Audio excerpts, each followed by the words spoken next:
ମଣିମା ଛାମୁରେ ଜଣାଇଲା ଦୋଷ କାଞ୍ଚି ନରେଶ ଗାଥା ଚଣ୍ଡାଳ ରାଜା ହାତେ ଦେଲେ ଝିଅ ନଈ ଯିବ ମୋର ମଥା। ଚମକି ଉଠିଲେ ଗଜପତି ରାଜା ଚମକିଲେ ସଭାଜନ ଗଜପତିଙ୍କର ନୁହେଁ ଖାଲି ଏ ତ ଠାକୁରଙ୍କ ଅପମାନ।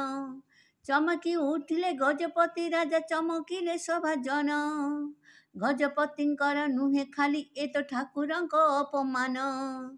ଦେଶ ବିଦୁରେ ଯୁଦ୍ଧ ଲାଗେ ନାଗଡ଼ା ଗୋଲା ବାଜେ ଓଡ଼ିଶା ରାଜା କାଞ୍ଚି ରଣେ ନଥିବେ ଆଜି ଆଜି ପାଇକ ସେନା କାଞ୍ଚି ରଣେ ଶତ୍ରୁ ଗଲେ ନାସି ଆଷାଢ଼ ମାସେ ରଥଯାତ୍ରା ଆସିଲା ପୁଣି ଆସି